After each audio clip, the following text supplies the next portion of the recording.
নবনীরাদনিন্দিত কান্তিধারম রসসাগর নাগর ভূপবরম। ओम नमो भगवते वासुदेवाय। ओम नमो भगवते वासुदेवाय। ओम नमो भगवते वासुदेवाय। ओम नमो भगवते वासुदेवाय। ओम नमो भगवते वासुदेवाय।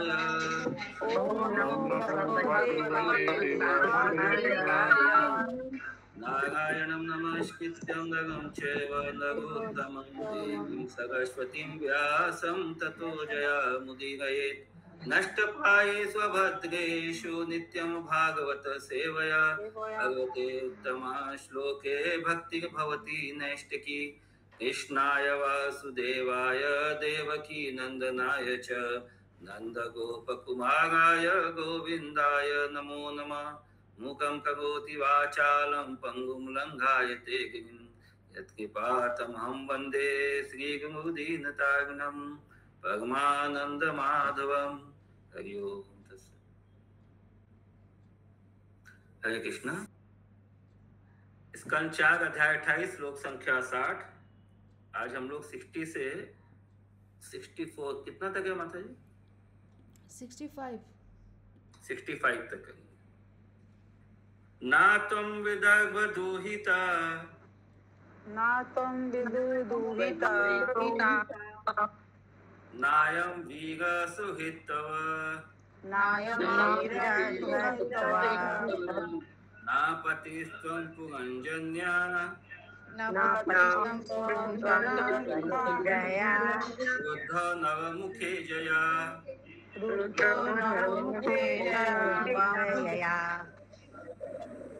अनुवाद। वास्तव में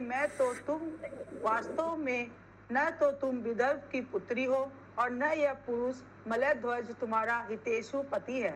न ही तुम पुरंजनी के वास्तविक पति थे। तुम तो इन 9 द्वार वाले शरीर में केवल बंदी थे। कृष्ण, ये किसके बारे में बता रहे हैं? ब्राह्मण आत्मा के बारे में बता रहे प्रभु। ब्राह्मण आत्मा के बारे। हम लोग सबके स्थिति यही है। कोई किसी का पुत्र, कोई किसी का पति, कोई माता, कोई पिता, कोई कुछ नहीं है। सब एक्चुअल में क्या है? एक आत्मा है जो इस शरीर रूपी जो 9 द्वार वाला जो महल है उसमें बंदी है। तात्पर्य इस भौतिक जगत में अनेक जीव एक दूसरे के संपर्क में आते हैं और एक विशेष प्रकार के शरीर से आसक्ति बढ़ जाने पर पिता, पति, माता, पत्नी इत्यादि के रूप में संबंधी हो जाते हैं। वास्तव में प्रत्येक जीव की पृथक पहचान है और पदार्थ के संपर्क के कारण ही वह अन्य शरीरों के साथ में रहता है और झूठे ही उनसे संबंध स्थापित करता है। झूठे शरीर की पृथक पहचान है। पृथक पहचान क्या है? मतलब हर एक जीव मतलब आत्मा, हर एक आत्मा का अपना इंडिविजुअल आइडेंटिटी है। और ये पहचान जो है ये मरने के बाद या कहीं आत्मा का यहाँ से कहीं ट्रांसफर हो जाता है तो पहचान खत्म नहीं होता है। आत्मा का आइडेंटिटी जो है यूनिक है। जैसे एक मतलब क्या बोलते हैं, जैसे बहुत से जन किसी कक्षा में बहुत सारे स्टूडेंट है, सबका अलग अलग रोल नंबर होता है ना, तो ऐसे एक आत्मा का एक यूनिक आइडेंटिटी होता है। झूठे शरीर, परिवार, जाति, समाज तथा राष्ट्रीयता के नाम पर विविध संगतियां उत्पन्न करते हैं। वास्तव में प्रत्येक जीव पूर्ण पुरुषोत्तम भगवान का अंश है, किंतु जीव है कि भौतिक देह में अत्यधिक लिप्त रहता है। प्रत्येक जीव भगवान का अंश है, किंतु जीव भौतिक देह में अत्यधिक लिप्त रहता है। कौन सा श्लोक में भगवद गीता में भगवान बोलते हैं जीव भगवान का अंश है? सब भक्ति शास्त्री स्टूडेंट है, हाथ उठाइए।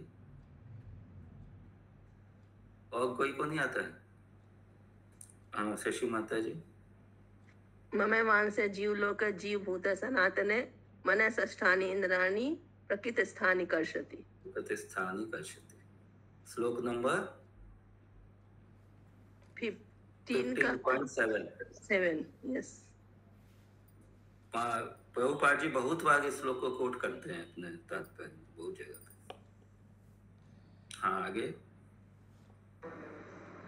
पूर्ण पुरुषोत्तम भगवान श्री कृष्ण प्रकट पुण्य पुरुषोत्तम भगवान श्री कृष्ण प्रकट होकर श्रीमद् भगवद गीता तथा वैदिक साहित्य के रूप में उपदेश देते हैं। वे यह उपदेश इसलिए देते हैं क्योंकि ये जीव के शाश्वत मित्र हैं। ये उपदेश महत्वपूर्ण है क्योंकि इनसे जीव को दैहिक व्यापारों से मुक्ति मिल सकती है। जब नदी का पानी नीचे की ओर बहता है तो उसमें किनारे के अनेक तिनके तथा शैवाल मिलते रहते हैं। वे नदी की धारा के साथ बहते रहते हैं, किंतु जब लहरें इन्हें इधर उधर उछाल देती है तो वे अलग हो जाते हैं और अन्यत्र जाने लगते हैं। इसी प्रकार अन्यत्र जाने लगते नहीं, अन्यत्र जा लगते। तो जब नदी का धारा के साथ ऊपर से नीचे आता जाने है लगते हैं लिखा हुआ, दूसरे स्थान में चला जाता है। क्या बोल रहे हैं बलता माता जी? मेरे में जाने लगते लिखा हुआ। अच्छा। इसी प्रकार इस भौतिक जगत में असंख्य जीव भौतिक प्रगति की लहरों द्वारा ले जाए जा रहे हैं। ये लहरें कभी कभी उन्हें इकट्ठा कर देती है और वे एक दूसरे से मित्रता तथा परिवार, जाति या राष्ट्रीयता का नैतिक संबंध स्थापित कर लेते हैं। तो ये जो शारीरिक संबंध है, जैसे हम लोग देखते हैं ट्रेन में जर्नी, ट्रेन का जर्नी में कितना तरह का लोग आता है जाता है, कोई बैठा रहता है, फिर कोई का स्टेशन आता है उतर जाता है, थोड़ा देर बैठता है तो कुछ कोई आपस में बातचीत करता है, संबंध बना लेता है, कुछ पूछता है आप कहाँ से हो, मेरे गांव से हैं, तो कोई रिश्ता भी निकाल लेता है। तो ऐसे ही है काफी सारा, जो जैसे ट्रेन में यात्री यात्रा करता है तो ऐसी आत्मा जो है ये संसार में यात्रा करते रहता है। कभी एक स्टेशन में उतरता है, फिर दूसरे स्टेशन में, फिर तीसरे स्टेशन में, हर एक स्टेशन में उस जर्नी के बीच में अपना संबंध बनाता है। वो सारा संबंध वो स्टेशन में उतरते ही वापस खत्म हो जाता है। अतः मैं वे भौतिक प्रगति की लहरों द्वारा एक दूसरे से विलग कर दिए जाते हैं।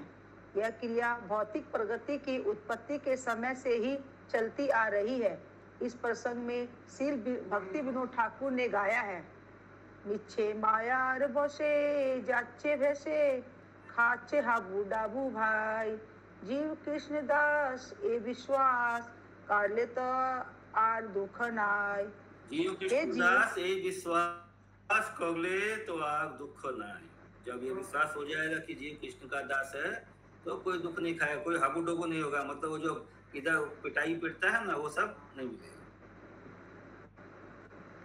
हे जीवों, तुम भौतिक प्रगति की लहरों द्वारा ले जा रहे हो। कभी तो तुम ऊपर होते हो, कभी डूबने लगते हो। इस प्रकार तुम्हारा शाश्वत जीवन विनष्ट हो रहा है। यदि तुम भगवान श्री कृष्ण को पकड़कर एक बार फिर उनके चरण कमलों की शरण ग्रहण कर सको तो तुम दुखदायक भौतिक कष्टों से उबर सकते हो। इस श्लोक में सुहद, हितैषी तथा तव तुम्हारा सब अत्यंत महत्वपूर्ण है। किसी का तथाकथित पति, परिजन, पुत्र, पिता या अन्य कोई भी वास्तव में हितैषी नहीं हो सकता है। एकमात्र वास्तविक हितैषी तो स्वयं भगवान श्री कृष्ण है।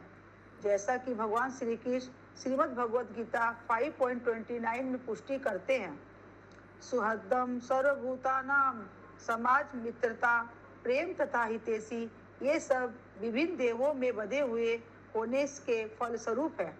लोगों को इसे जानना चाहिए और शारीरिक फंदे से जिसमें वह जन्म जन्मांतर पड़ा रहता है निकलने का प्रयत्न करना चाहिए। मनुष्य को चाहिए कि पूर्ण पुरुषोत्तम भगवान श्री कृष्ण की शरण ग्रहण करे और श्री भगवान के धाम वापस जाए। हरे कृष्ण। हरे। कोई प्रश्न है किसी का? श्लोका नंबर 5.29 पूरा कौन बोलेगा? हाथ उठाइए। नीलम एंड वन मोर, कौन है? और एक जन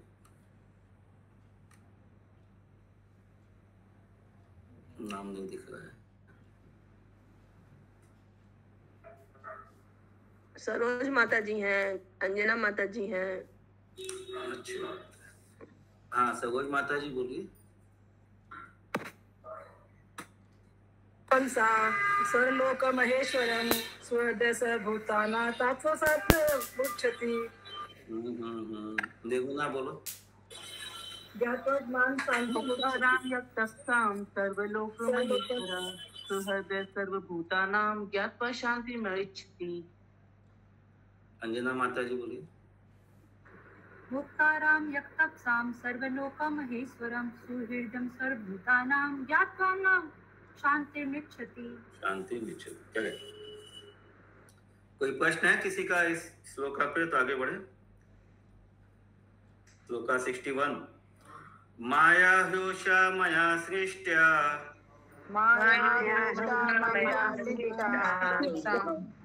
यत्तु माशं स्त्रियं सतेम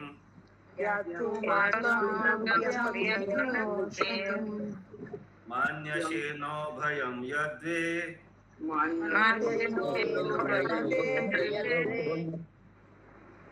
हंसो पश्यावयो गतिम्।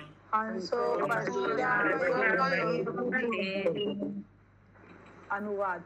तुम कभी अपने आप को पुरुष, कभी सती स्त्री और कभी नपुंसक मानते हो। यह सब शरीर के कारण है जो भौतिक शक्ति माया द्वारा उत्पन्न है। यह माया मेरी शक्ति है और वास्तव में हम दोनों, तुम और मैं, विशुद्ध आध्यात्मिक स्वरूप हैं। अब तुम इसे समझने का प्रयास करो। मैं वास्तविक स्थिति बताने का प्रयत्न कर रहा हूँ। ठीक से पढ़िए मतलब। तुम कभी अपने आप को पुरुष, कभी सती स्त्री और कभी नपुंसक मानते हो। यह सब शरीर के कारण है जो भौतिक शक्ति माया द्वारा उत्पन्न है। यह माया मेरी शक्ति है और वास्तव में मैं, हम दोनों हैं। तुम और मैं विशुद्ध आध्यात्मिक स्वरूप हैं। अब तुम इसे समझने का प्रयास करो। मैं वास्तविक स्थिति बताने का प्रयत्न कर रहा हूँ। तात्पर्य।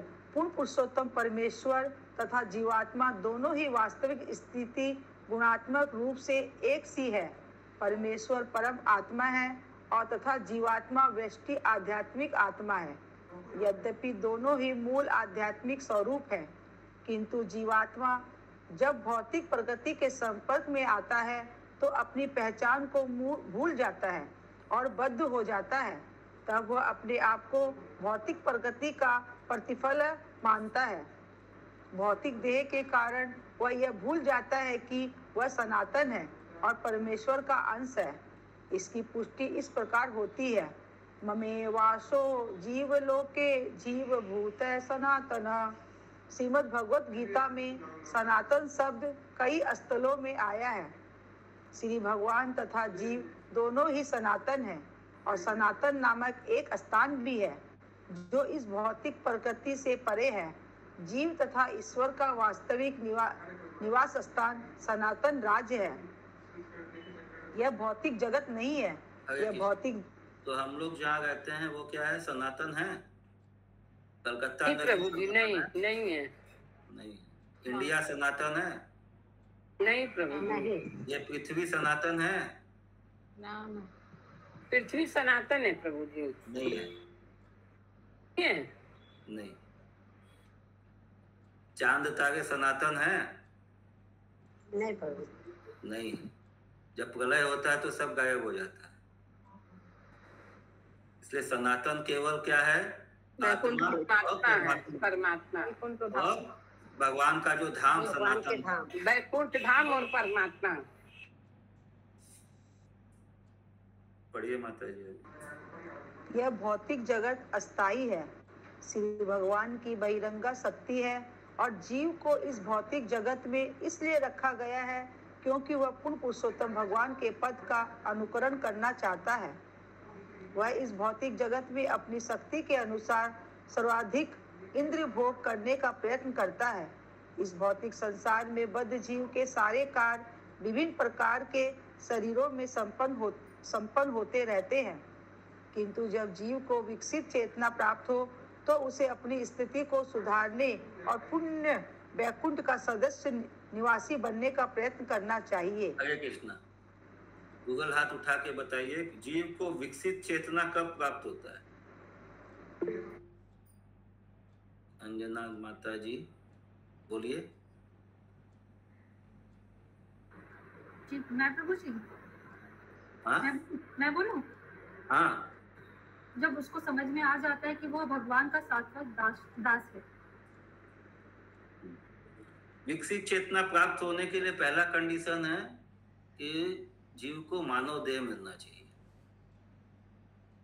जब तक ह्यूमन बॉडी नहीं मिलेगा, मानव देह नहीं मिलेगा, तब तक वो चेतना, वो मतलब अनुयोग से चेतना उनका नीचे गएगा। हाँ हिमाद्री प्रभु बोलिए।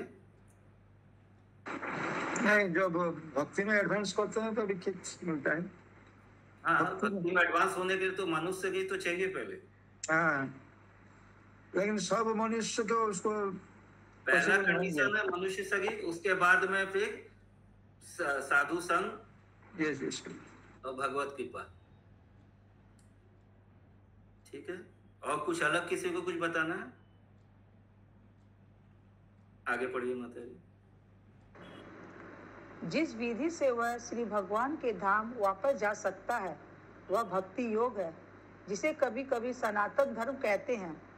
भौतिक ध्येय के अनुसार किसी क्षणिक धर्म को न तो स्वीकार करके मनुष्य को सनातन धर्म या भौतिक योग भक्ति योग को स्वीकार करना चाहिए, जिससे वह भौतिक देहों के इस बंधन से छुटकारा पा सके और श्री भगवान के धाम वापस जा सके।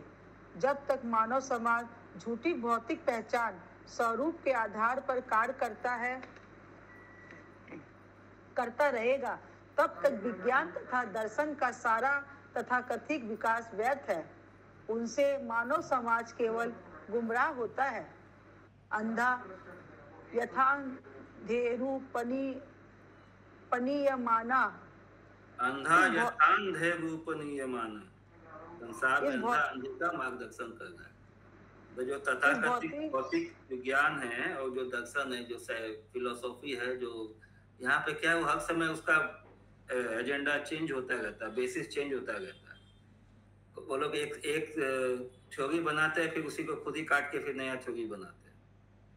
लेकिन जो धर्म है, जो सनातन धर्म है, वो शाश्वत है, उसमें कोई चेंज नहीं है। हम लोग का जो स्वरूप है उसमें कोई चेंज नहीं है। हम लोग क्या है, भगवान के नित्य दास, इसमें कहीं कोई चेंज नहीं है। लेकिन ये भौतिक संसार के कारण हम लोग झूठा पहचान, अपने आप को झूठा उपाधियों से लाद लेते हैं। माता पिता, डॉक्टर, इंजीनियर, पॉलिटिशियन, है ना। कोई किसी का प्रश्न है?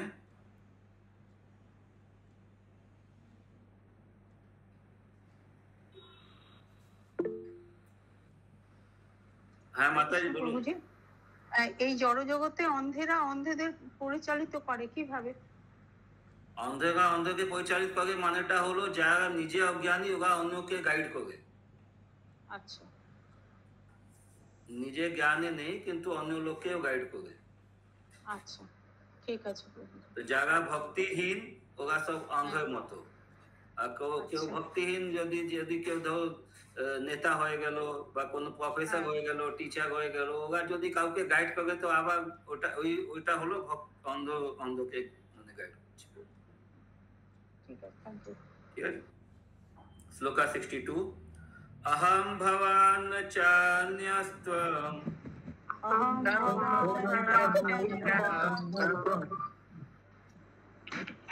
एवं विचक्षभो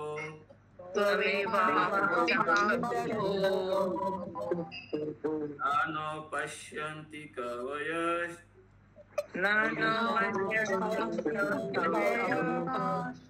छिद्रं जातु मना कपि।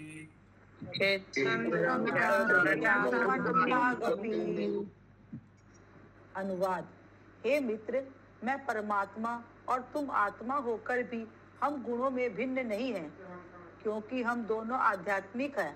वास्तव में हे मित्र, तुम अपनी स्वाभाविक स्थिति में भी गुणात्मक रूप से मुझसे भिन्न नहीं हो। तुम इस विषय पर तनिक विचार करो। जो वास्तव में उन्नत विद्वान है और जिन्हें ज्ञान है, वे तुम में तथा मुझ में कोई गुणात्मक अंतर नहीं पाते। परमात्मा और आत्मा गुणों में भिन्न नहीं है। तो भिन्नता क्या है हम लोगों में और भगवान में? जब दोनों का गुण एक ही जैसा है तो फिर क्या भिन्नता है? क्वांटिटी में। क्या माता जी? रोहिणी कृपा प्रदायिनी माता जी। क्या बोले प्रभु जी? जीव और भगवान में हाँ, गुणात्मक गुण एक सा है क्वांटिटी में। गुण एक है लेकिन क्वांटिटी मतलब उसका पोटेंसी जो है, गुणों का शक्ति जो है उसमें कमी। भगवान में ज्यादा है और जीव में कम। हम लोग अणु है, भगवान विभु है। वी आर वेरी स्मॉल, बहुत टाइनी पार्टिकल्स, और भगवान जो है बहुत विशाल है, बृहद।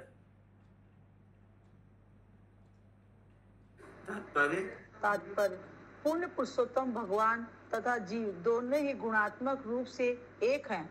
इन दोनों में कोई वास्तविक अंतर नहीं है।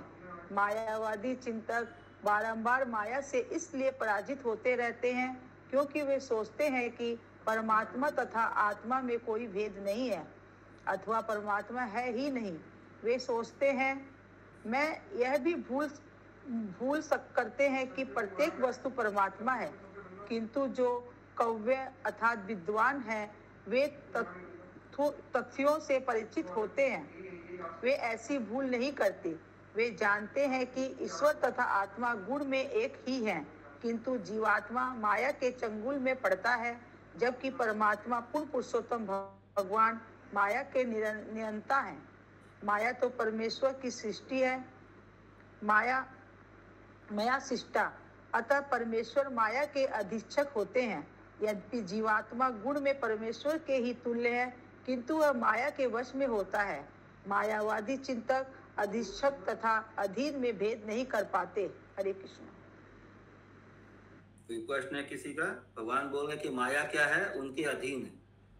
मम माया मया सृष्टा, उनके द्वारा माया की सृष्टि हुई है, परमेश्वर की सृष्टि है, इसलिए परमेश्वर के अधीन है। लेकिन मायावादी लोग कभी कभी ये समझते हैं कि भगवान भी जो है माया के अधीन हो जाते हैं, जो कि गलत धारणा है। कोई प्रश्न है किसी का? नेक्स्ट श्लोक का। यथा पुरुष आत्मान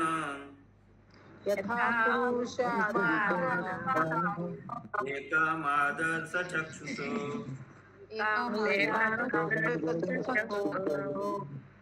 द्विधा भूतम एवेक्षेत्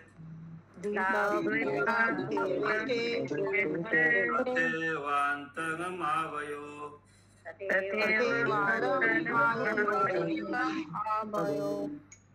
अनुवाद।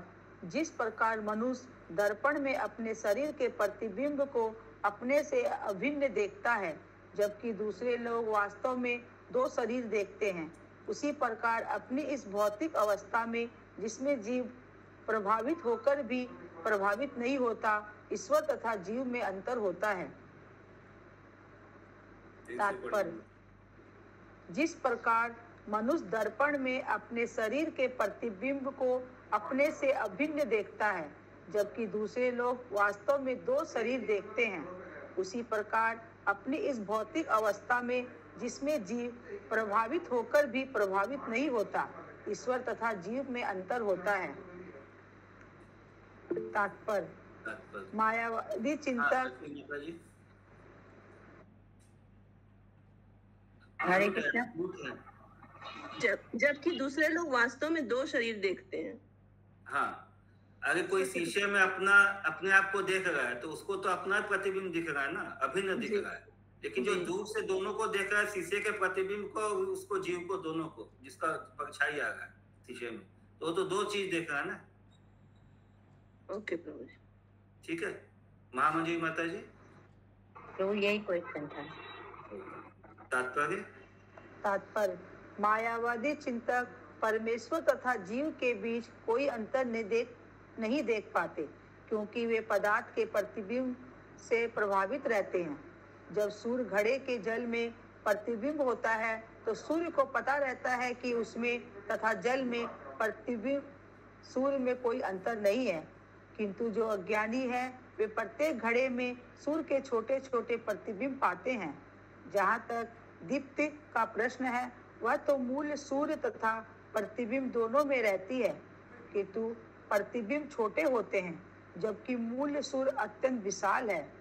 वैष्णव चिंतक इस निष्कर्ष पर पहुंचते हैं। यहाँ तक समझ में आया सबको? सूर्य का जो एग्जाम्पल दिया है प्रभुपाद जी ने, इसी घड़े में हम लोग सूर्य का प्रतिबिंब देखते हैं, जल में भरा हुआ घड़ा में, तो छोटा सा सूर्य एक तो लाइट का गोला जैसा दिखता है, और वही सूर्य वही है जो ऊपर है, वही उसमें दिख रहा है। तो लेकिन उन दोनों का जो पोटेंसी है, उस सूर्य का ताप और जो जल में प्रतिबिंब वाला सूर्य का जो ताप है, उसमें फर्क रहता है। तो जो अज्ञानी है वो प्रत्येक घड़े में सूर्य के छोटे छोटे प्रतिबिंब पाते हैं, मतलब वो हर एक को अलग अलग समझते हैं, और छोटे प्रतिबिंब देख के वो सोचते हैं कि सूर्य इतना सही है। जो घड़े में अज्ञानी लोग प्रतिबिंब देखते हैं, तो वो उसके पावर को नहीं समझ पाते। जैसे ये मायावादी लोग जो हैं, ये भगवान की शक्ति को नहीं समझ पाते। ये समझते हैं कि जब भगवान को वो अपनी नजर से देखते हैं तो लगता है उनको कि भगवान भी माया के अधीन है। जब भगवान इस धरती पे लीला करते हैं तो वो सोचते हैं कि वो भी सामान्य मनुष्यों जैसे हैं।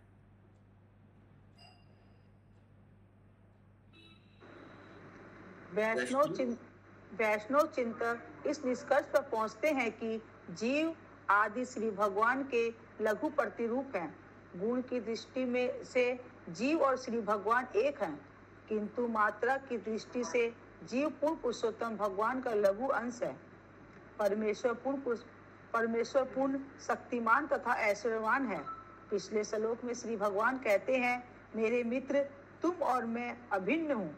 यह अभिन्नता गुणात्मक है, क्योंकि परमात्मा के लिए यह आवश्यक नहीं जान पड़ता कि वे जीव को याद दिलाते कि वे मात्रात्मक रूप में एक नहीं है।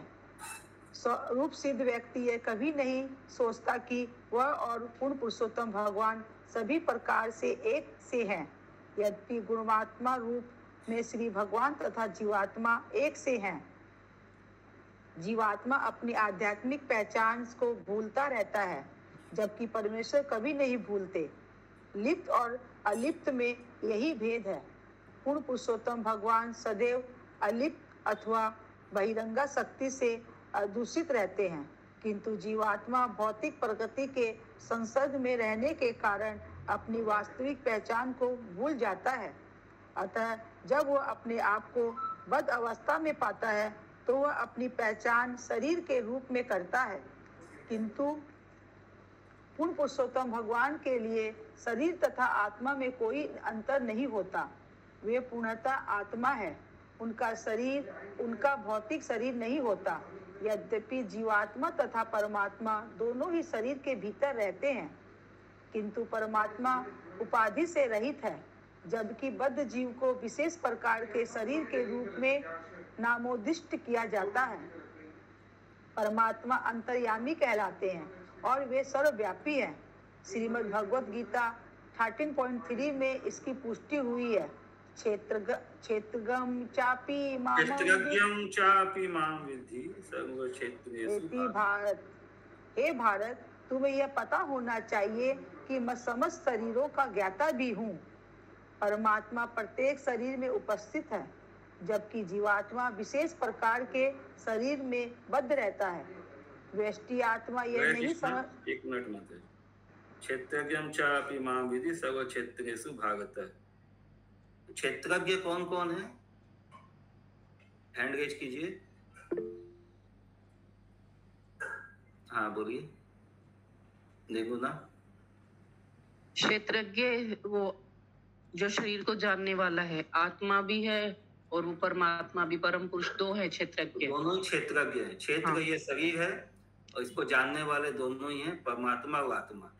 लेकिन परमात्मा जो है वो सभी क्षेत्रों के बारे में जानता है। शरीर जो क्षेत्रज्ञ है, जो आत्मा जो क्षेत्रज्ञ है, एक केवल पर्टिकुलर बॉडी, पर्टिकुलर जिसमें वो है उसके विषय में जान सकता है, किंतु जो परमात्मा है वो जो क्षेत्रज्ञ है वो समस्त जो बॉडी है, समस्त क्षेत्रों के बारे में जानते हैं। ये फर्क है दोनों क्षेत्र में। हाँ परमात्मा, बोलिए माता जी। परमात्मा प्रत्येक शरीर में उपस्थित है, जबकि जीवात्मा विशेष प्रकार के शरीर में बद्ध रहता है। व्यष्टि आत्मा यह नहीं समझ पाता कि दूसरे शरीर में क्या हो रहा है, किंतु परमात्मा को भली भांति पता रहता है कि समस्त शरीरों में क्या हो रहा है।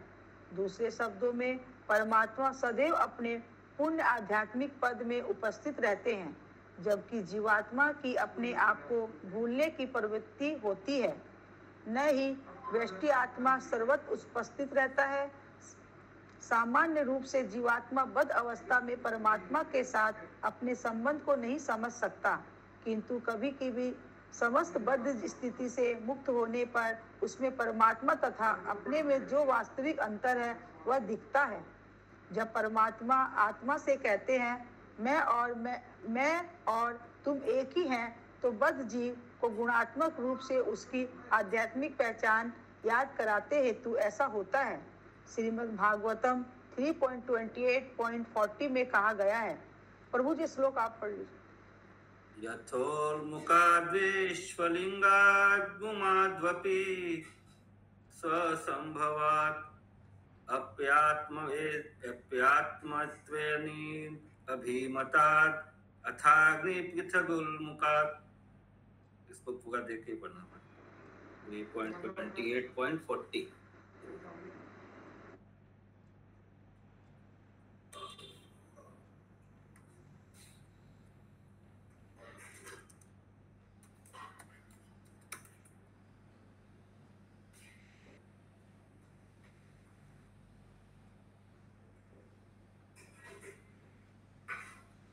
यथोल्मुखाद् विस्फुलिंगाद् धूमद्वापि स्वसंभवात् अपि आत्मात्मनेनाभिमतात् यथाग्नि पृथग उल्मुखात्। अग्नि के भिन्न भिन्न पहलू होते हैं, लपट, चिंगारी तथा धूम। यद्यपि ये सभी गुण में एक हैं, किंतु तो भी अग्नि, लपट, चिंगारी तथा धूम इस सब में अंतर है। जीव तो बस क्या गुण है क्या इन तीनों में? लपट, चिंगारी और धूप में क्या एकता है बताइए। ऊष्मा सेम है, जो तपन होता है। टेम्परेचर का पोटेंसी कम या ज्यादा होता है, लेकिन सब में ऊष्मा रहती है। जीव तो बद्ध हो जाता है, किंतु पूर्ण पुरुषोत्तम भगवान कभी भी बद्ध नहीं होने के कारण भिन्न है। वेदों का कथन बहुत तेज होगा तो वो क्या होगा, कुछ उस पे यदि डालेंगे तो उसको भी जला देगा, लेकिन यदि चिंगारी रहेगा तो उस पे कुछ डालेंगे चिंगारी बुझ जाएगा। तो वैसे ही चूंकि जीव जो है उसका पोटेंसी बहुत कम है, तो भगवान के समान गुण होते हुए वो क्या होता है, इसके भौतिक प्रकृति के प्रभाव में आ जाता है। और धूम मतलब धुआं प्रभु जी, धूम मतलब धुआं। हाँ, धुआं। ओके। वेदों का कथन है आत्मा तथा पृथक दृष्टा भगवान ब्रह्म संगीता आत्मा जीवात्मा भी है, और साथ ही साथ श्री भगवान भी, जो सभी वस्तुओं से दृष्टा है। यद्यपि दोनों आत्मा है, किंतु उनमें सदा ही अंतर रहता है। स्मृति में भी कहा गया है, यथाग्नि क्षुद्रा विस्फुलिंगा व्युचरती। जिस प्रकार अग्नि से चिंगारियां निकलती रहती है, उसी प्रकार विशाल आध्यात्मिक लपट में क्षुद्र जीवात्मा उपस्थित रहते हैं। श्रीमद् भगवद गीता 9.4 में भगवान श्री कृष्ण कहते हैं, मत अस्तानि सर्वभूतानि न चाहतेष्वस्थित। सभी जीव मुझमें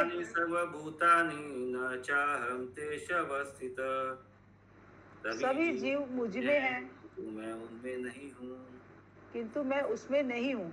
यद्यपि सारे जीव उन्हीं पर आश्रित हैं। जिस प्रकार विशाल लपट में छोटी छोटी चिंगारियां रहती है, किंतु दोनों पृथक पृथक स्थिति है, इस प्रकार विष्णु पुराण में कहा गया है। प्रभु जी आप पढ़िए।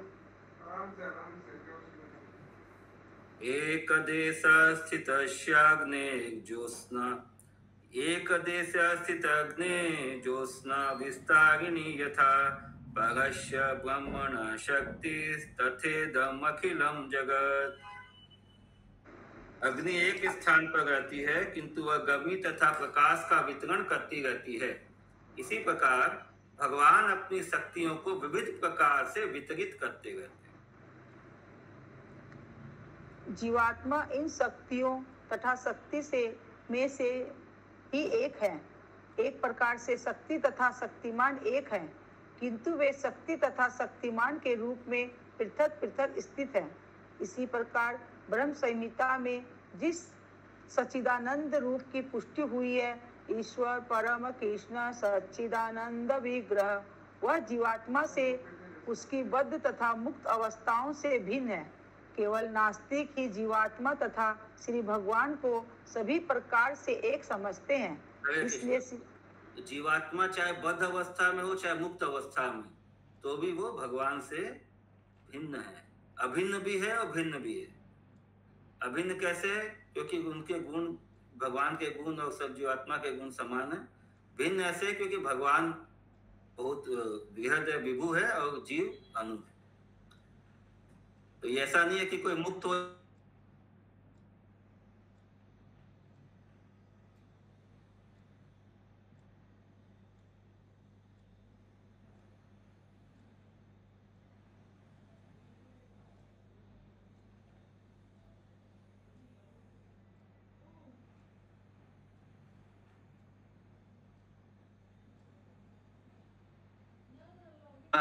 तो जीवात्मा बद्ध हो जाता है ना, क्योंकि उसका पोटेंशियल उतना नहीं है। भगवान के जितना गुण है, भगवान जैसा भ्रमित होता है, उतना पावर नहीं है। हाँ, भ्रमित भी हो जाता है।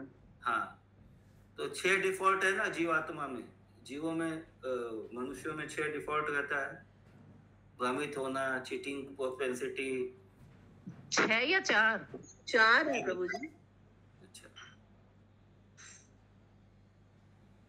मेरे अंदर 2-4 ज्यादा होगा। आप में कम है प्रभु जी। पोटेंशियल ज्यादा है ना। कम कुछ नहीं, इसलिए केवल नास्तिक ही। इसलिए श्री चैतन्य महाप्रभु कहते हैं, मायावादी भाष सुनीले होय सर्वनाश। यदि कोई मायावादी चिंतकों के उपदेशों का पालन करे और यह विश्वास करे कि पूर्ण पुरुषोत्तम भगवान तथा जीव एक हैं, तो वास्तविक दर्शन की दिशा में उसकी बुद्धि सदा के लिए भ्रष्ट हुए समझो। श्लोका 64 भी है ना? 65 तक है क्या? वो जी 65। यस प्रभु जी। अच्छा, तो टाइम लास्ट चैप्टर लास्ट होगा। अच्छा, ठीक है, आज कंप्लीट कर लेते। एवं समानसो हंसो, एवं सर्वमानसंसो तेना प्रतिबोधित, हंसेना प्रतिबोधित,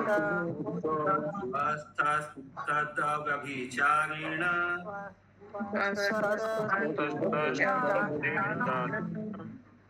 नष्टामा पुनः स्मृतिम्।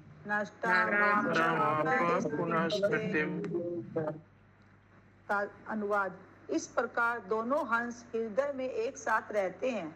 जब एक हंस दूसरे को उपदेश देता है तो वह अपनी स्वाभाविक स्थिति में प्रस्थापित हो जाता है।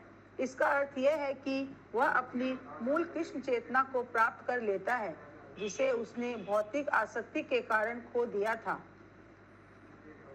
तात्पर्य: यहाँ स्पष्ट कहा गया है कि हंसो हंसेन प्रतिबोधिता।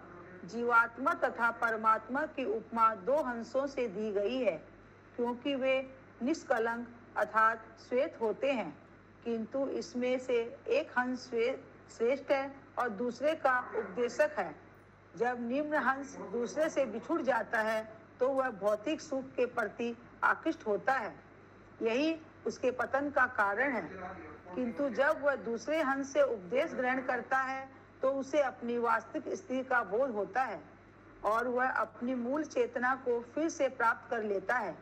पूर्ण पुरुषोत्तम भगवान श्री कृष्ण अपने भक्तों को उबारने तथा असुरों को मारने हेतु। नीता माता जी बोलिए।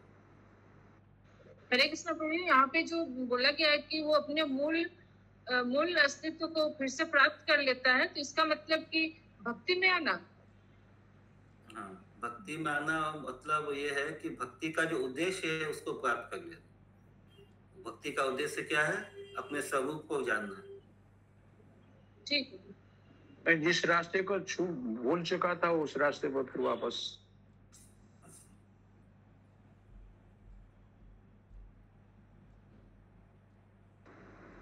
कंटिन्यू माता जी।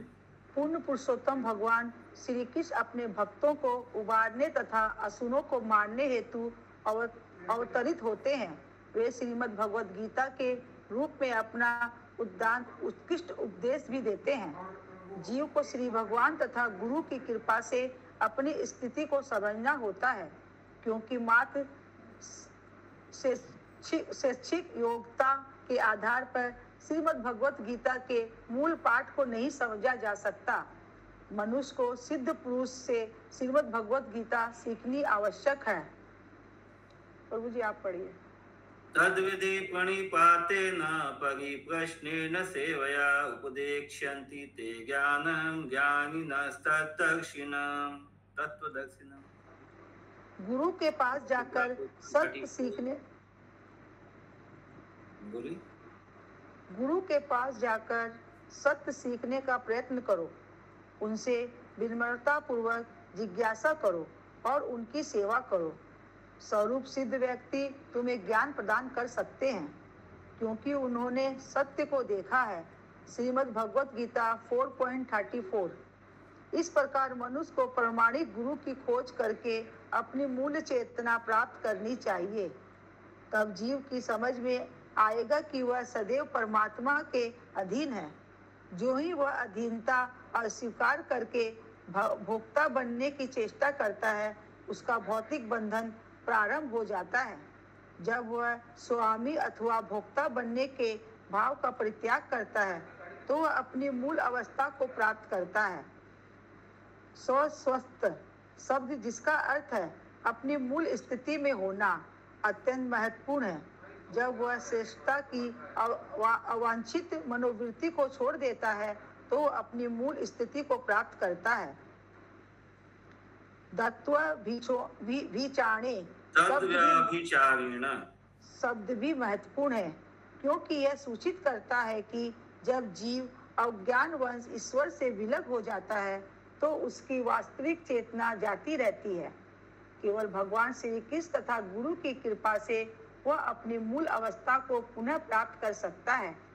यह श्लोक श्री नारद मुनि द्वारा कहे गए हैं और इन्हें कहने का उनका मूल उद्देश्य है हमारी चेतना को जागृत करना।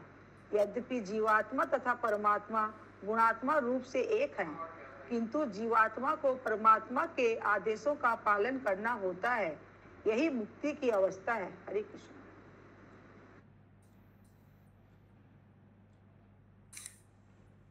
हरे कृष्ण। लास्ट श्लोक 65 नंबर। बहिष्मन एतत् अध्यात्म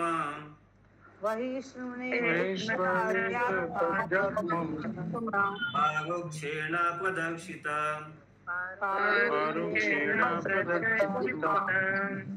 यत् परोक्ष प्रियो देव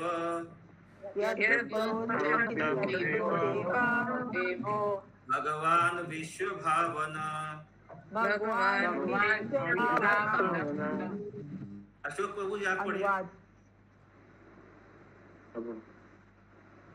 हे राजा, प्राचीन वही समस्त कारणों के कारण भगवान परोक्ष रूप से समझे जाने के लिए सुविख्यात हैं। इस प्रकार मैंने तुमसे पुरंजन की कथा कही। वास्तव में यह आत्म साक्षात्कार के लिए उपदेश है। कौन बोल रहा है ये राजा को? प्रभु जी वो ब्राह्मण बोल रहे हैं ना। हरे कृष्ण, नारद जी बोल रहे हैं। नारद जी बोल।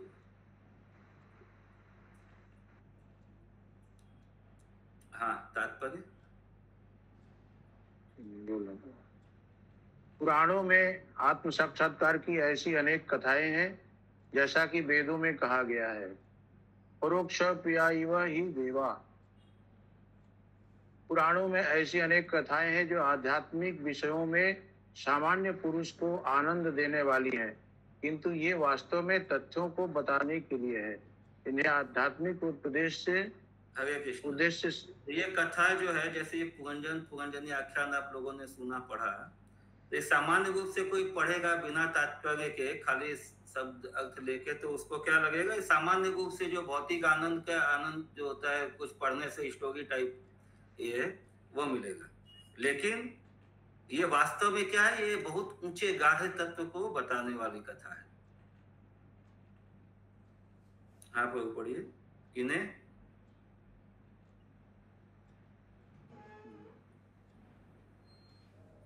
किंतु मनुष्य को कथा के वास्तविक अभिप्राय में रुचि होनी चाहिए। अप्रत्यक्ष उपदेश सामान्य मनुष्य की समझ में जल्दी आता है। वस्तुतः भक्ति योग का मार्ग भगवान की लीलाओं के प्रत्यक्ष सुनने का मार्ग है, श्रवणम कीर्तनम विष्णु। किंतु जो लोग भगवान के कार्यों को प्रत्यक्ष नहीं सुनना चाहते या उन्हें समझ नहीं सकते, वे नारद मुनि द्वारा वर्णित इस कथा के समान कथाओं को या बोध कथाओं को सुनकर लाभ उठा सकते हैं। तो भक्ति योग का मार्ग तो बहुत सुलभ है, बहुत इजी है, सरल लोगों के लिए बहुत सरल है, एकदम सीधा सीधा है। श्रवणम कीर्तनम विष्णु स्मरणम पाद सेवनम अक्षनम वंदनम साक्ष्यम दास्यम आत्म निवेदनम।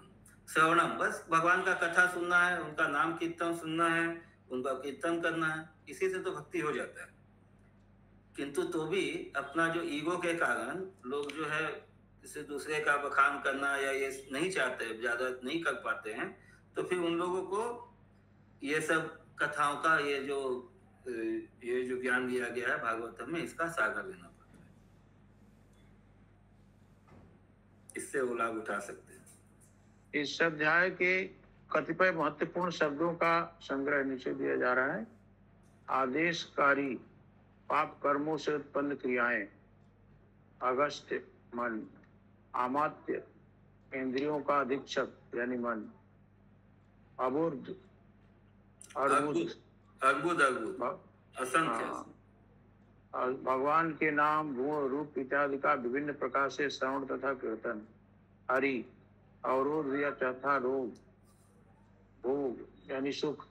यहाँ यह शब्द आध्यात्मिक जीवन में वास्तविक सुख के लिए प्रयुक्त है। भृत्य शरीर के दास अर्थात इंद्रियां, द्रविड़ राज भक्ति अथवा भक्ति करने का पात्र व्यक्ति, द्वार शरीर के दरवाजे यथा आंखें कान इत्यादि, गृह यानी घर, आध्यात्मिक अनुशीलन के लिए एकांत अवस्थान या भक्तों की सत्संगति आवश्यक है। वह भक्त जो गुरु के पास जाता है। इद्म का अर्थ है समिधा। ब्रह्मचारी को यज्ञ करते समय समस्त अग्नि जलाने के लिए इस इद्म को ले जाना होता है। आध्यात्मिक उपदेश के द्वारा ब्रह्मचारी को शिक्षा दी जाती है कि वह अग्नि जलाकर प्रातः काल आहुति दे। उसे गुरु के पास जाकर आध्यात्मिक विषयों की शिक्षा ग्रहण करनी होती है। वैदिक आदेश तो यह है कि जब वह गुरु के पास जाए तो यज्ञ करने के लिए अपनी समिधा लेकर जाए। वैदिक आदेश यह है, तद्ज्ञानार्थ सगुरु मेवाभिगच्छत समित प्राणी तृतीयं माम समित प्राणी तृतीयं ब्रह्मनिष्ठम। आध्यात्मिक विषय सीखने के लिए शिष्य को गुरु के पास जाना चाहिए। ऐसा करने के लिए उसे यज्ञ के लिए समिधा ले जाना चाहिए। ऐसे गुरु का लक्षण यह है कि वह वैदिक निष्कर्ष समझने में निपुण होता है, अतः वह भगवान की सेवा में निरंतर लगा रहता है। हरे कृष्ण। यज्ञ के लिए समिधा ले जाना चाहिए। तो अभी जैसे हम लोगों को बोला जाएगा कि आप लोग गुरु के पास जा रहे हैं, तो हम लोग क्या लेके जाएंगे? यज्ञ के लिए समिधा ले जाना मतलब ये एक तरह से प्रतीकात्मक रूप में बताया कि अपने आप को प्रिपेयर्ड होके जाना चाहिए। गुरु से आप यदि आपको ज्ञान लेना है तो आपको उसके लिए अपने आप को मेंटली फिजिकली जो है अपने आप को प्रिपेयर्ड रखना चाहिए। तो इसीलिए जब हम लोग दीक्षा लेने के लिए जाते हैं तो उसके पहले कितना सारा प्रोटोकॉल फॉलो करना पड़ता है ना। तो ये यही दर्शाता है, जो यहाँ पे देखिए उपदेश मुंडक उपनिषद में भी ये लिखा गया है कि संविधा लेके जाना चाहिए। इसका मतलब यह है कि अपने आप को रेडी होकर के उपदेश लेने के लिए जाना चाहिए। आगे प्रभु, ऐसे प्रामाणिक गुरु की सेवा करके बद्ध जीव भौतिक सुख से क्रमशः विरक्त होता जाता है और गुरु के निरीक्षण में आत्म साक्षात्कार की दिशा में प्रगति करता है। जो लोग माया से भ्रमित हैं, वे जीवन को सफल बनाने के लिए कभी भी गुरु के पास जाने में रुचि नहीं दिखाते। जाया अर्थात बुद्धि, जीर्ण सर्प, थकी हुई प्राणवायु, काल कन्या, वृद्धावस्था की अशक्तता, काम, तेज जड़, उलाचल, वह स्थान जहाँ किसी प्रकार का उहापोह नहीं होती, कुटुम्बिनी बुद्धि, मदिरेक्षण, वह जिसकी आंखें इतनी आकर्षक होती हैं कि जो भी उन्हें देखता है वह प्रमत्त हो जाता है, अर्थात अत्यंत सुंदरी तरुणी। जीव गोस्वामी के अनुसार मदिरेक्षण साक्षात भक्ति की देवी है। यदि कोई भक्ति संप्रदाय के प्रति आकृष्ट होता है तो वह भगवान तथा गुरु की सेवा में लग जाता है और उसका जीवन सफल हो जाता है। वैदर्भी जो एक स्त्री थी, वह अपने पति की अनुगामिनी बन गई। जिस प्रकार अपने पति की सेवा के लिए उसने अपने आरामदेह घर को छोड़ दिया, उस अध्यात्म ज्ञान के इच्छुक विद्यार्थी को अपने गुरु की सेवा के लिए सब कुछ छोड़ देना चाहिए। श्रील विश्वनाथ चक्रवर्ती ठाकुर कहते हैं, यस्य प्रसादात् भगवत प्रसाद। यदि कोई जीवन में वास्तविक सफलता चाहता है तो उसे अपने गुरु के आदेशों का दृढ़ता से पालन करना चाहिए। ऐसा करने से वह आध्यात्मिक जीवन में तेजी से प्रगति कर सकता है। श्रील विश्वनाथ चक्रवर्ती का यह कथन श्वेताश्वर उपनिषद 6.23 के निम्न आदेश के अनुसार है। यस्य देवे पराभक्ति यथा देवे यथा गुरु तथा गुरु तस्यैते कथितां धर्ता प्रकाशन्ते महात्मनः। केवल उन महान लोगों को जो भगवान तथा गुरु दोनों को निर्विवाद श्रद्धा रखते हैं, वैदिक ज्ञान स्वतः प्राप्त होता है। छांदोग्य उपनिषद में कहा गया है, आचार्यवान पुरुषो वेद।